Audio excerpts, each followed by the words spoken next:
नमः शिवाय। ॐ शिवकवच स्तोत्रम् विनियोगः। अस्य शिवकवचस्तोत्रं मन्त्रस्य ब्रह्मा ऋषिः अनुष्टुप् श्री सदाशिवरुद्रो देवता। ह्रीं क्लीं बीजम्। श्री सदाशिव प्रीत्यर्थे शिवकवचस्तोत्र जपे विनियोगः। ॐ नमः शिवाय।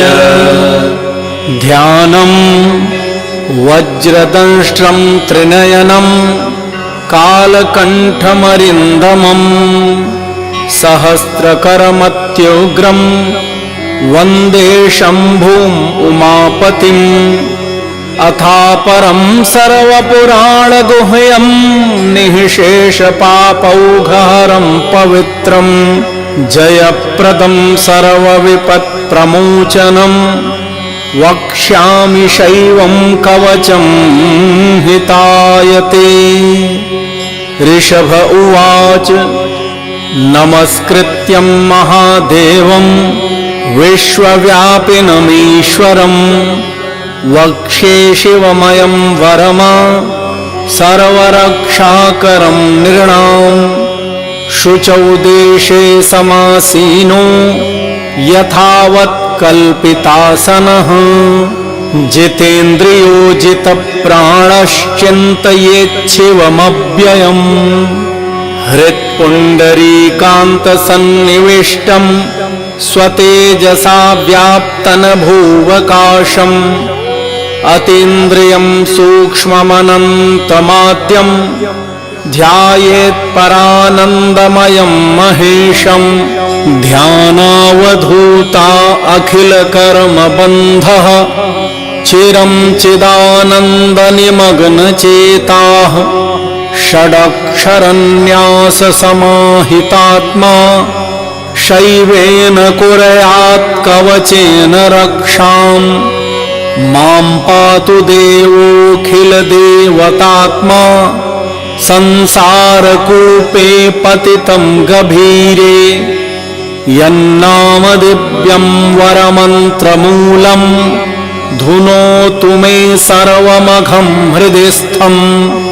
सर्वत्र मां रक्षतु विश्वमूर्ते ज्योतिर्मयानन्दघनश्चिदात्मा।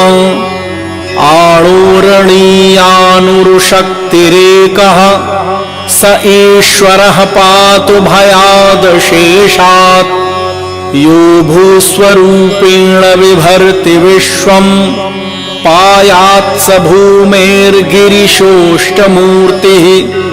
योपां स्वरूपेण नृणां करोति सञ्जीवनं सोऽवतु मां जलेभ्यः। कल्पावसाने भुवनानि दग्ध्वा सर्वाणि यो नृत्यतु भूरिलीलः। सकालरुद्रोऽवतु मां दवाग्नेः वात्यादिभीतेरखिलाच्छतापात्। प्रदीप्तविद्युत्कनकावभासो विद्यावराभीतिकुठारपाणिः। चतुर्मुखस्तत्पुरुषस्त्रिनेत्रः प्राच्यां स्थितं रक्षतु मामजस्त्रम्। कुठारवेदाङ्कुशपाशशूलः कपालढक्काक्षगुणान् दधानः। चतुर्मुखो नीलरुचिस्त्रिनेत्रः पायादघोरो दिशि दक्षिणास्यम्। कुन्देन्दुशङ्खस्फटिकावभासो वेदाक्षमाला वरदाभयाङ्कः। त्र्यक्षश्चतुर्वक्त्र उरुप्रभावः सद्योऽधिजातो वतु मां प्रतीच्याम्। वराक्षमालाभयटङ्कहस्तः सरोजकिञ्जल्पसमानवर्णः। त्रिलोचनश्चारुचतुर्मुखो मां पायादुदीच्यां दिशि वामदेवः वेदाभयेष्टाङ्कुशपाशटङ्क कपालढक्काक्षकशूलपाणिः सितद्युतिः पञ्चमुखो वतानम् आमीशान् ऊर्ध्वं परमप्रकाशः मूर्धानमव्यानमम चन्द्रमौलिः भालं ममाव्यादघभालनेत्रः नेत्रे ममाव्यादभगनेत्रहारी नासां सदा रक्षतु विश्वनाथः पायाच्युतौ मे श्रुतिगीतकीर्तिः कपोलमव्यात सततं कपाली वक्त्रं सदा रक्षतु पञ्चवक्त्रो जिह्वां सदा रक्षतु वेदजिह्वः कण्ठं गिरीशोऽवतु नीलकण्ठः पाणिद्वयं पातु पिनाकपाणिः दोर्मूलमव्यानमम धर्मबाहुः वक्षः स्थलं दक्षमखान्तकोऽव्यात् ममोदरं पातु गिरीन्द्रधन्वा मध्यं ममाव्यान्मदनान्तकारी हेरम्बतातो मम पातु नाभिं पायात्कटीं धूर्जटिलेश्वरो मे ऊरुद्वयं पातु कुबेरमित्रो जानुद्वयं मे जगदीश्वरोऽव्यात् जङ्घायुगं पुङ्गवकेतुरव्यात् पादौ ममाव्यात् सुरवन्द्यपादः महेश्वरः पातु दिनादिया मे मां मध्यया मे वतु वामदेवः त्रिलोचनः पातु तृतीयया मे वृषध्वजः पातु दिनान्त्यया मे पायान्निषादौ शशिशेखरो मां गङ्गाधरो रक्षतु मां निशीथे गौरीपतिः पातु निशावसाने मृत्युञ्जयो रक्षतु सर्वकालम् अन्तः स्थितं रक्षतु शङ्करो मां स्थाणुः सदा पातु बहिः स्थितं मां तदन्तरे पातु पतिः पशूनां सदा शिवो रक्षतु मां समन्तात् तिष्ठन्तमव्याद्भुवनैकनाथः पायाद्व्रजन्तं प्रमथाधिनाथः वेदान्तवेद्यो वतु मां निषण्णं मामव्ययः पातु शिवः शयानम् मार्गेषु मां रक्षतु नीलकण्ठः शैलादिदुर्गेषु पुरत्रयारिः अरण्यवासादिमहाप्रवासे पायान्मृगव्याध उदारशक्तिः कल्पान्तकाटोपपटुप्रकोपस्फुटाट्टहासोच्चलिताण्डकोशः घोरारिसेनार्णवदुर्निवार महाभयाद्रक्षतु वीरभद्रः पत्यश्वमातङ्गरथावरूढः सहस्रलक्षायुतकोटिभीषणम् अक्षौहिणीनां शतमाततायिनां छिन्द्यान्यम्रीडो घोरकुठारधारया निहन्तु दस्यूनप्रलयानलार्चिः ज्वलस्त्रिशूलं त्रिपुरान्तकस्य शार्दूलसिंहः क्षवृकादिहिंस्रान् सन्त्रासयत्वीषधनुः पिनाकः दुःस्वप्नदुःशकुनदुर्गतिदौर्मनस्य दुर्भिक्षदुर्व्यसनदुःसह दुर्यशांसि उत्पाततापविषभीतिमसद्ग्रहातिः व्याधीश्च नाशयतु मे जगताम् अधीशः।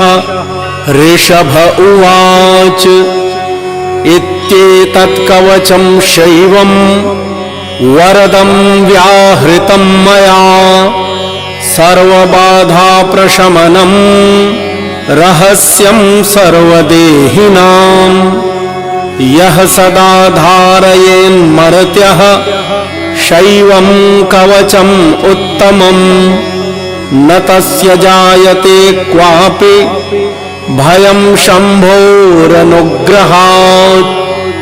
क्षीणायुः प्राप्तमृत्युर्वा महारोगहतोऽपि वा सद्यः सुखमवाप्नोति दीर्घमायुश्च विन्दति सर्वदारिद्र्यशमनं सौमङ्गल्यविवर्धनं यो धत्ते कवचं शैवं स देवैरपि पूज्यते महापातकसंघातैः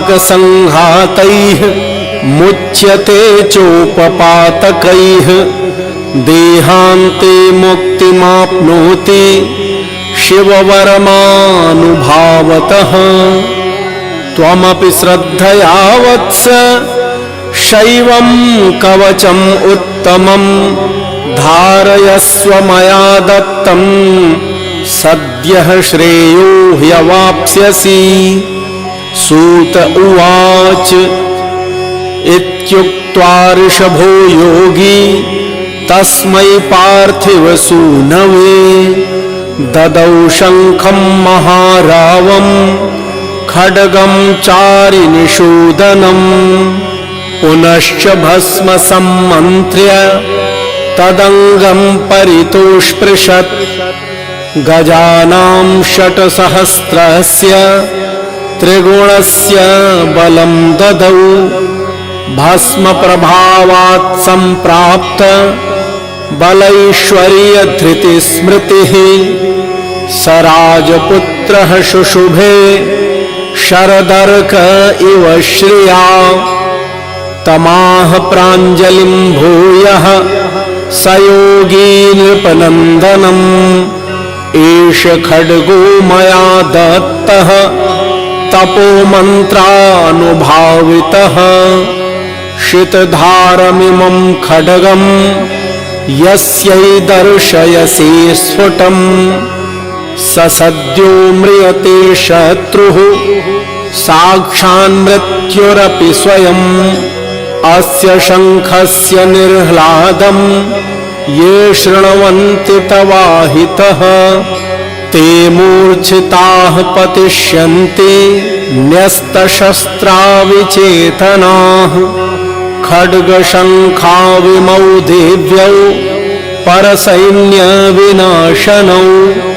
आत्मसैन्यस्य पक्षाणां शौर्यतेजो विवर्धनौ एतयोश्च प्रभावेण शैवेन कवचेन च 63,000 बलेन महतापि च भस्मधारणसामर्थ्यः अच्छत्रुसैन्यं विजेष्यसि प्राप्य सिंहासनं पेत्र्यं गोप्तासि पृथिवीमिमास् इति भद्रायुषं सम्यग् नुशास्य समात्रिकम् ताभ्यां सम्पूजितः सोऽथ योगी स्वैरगतिर्ययौ।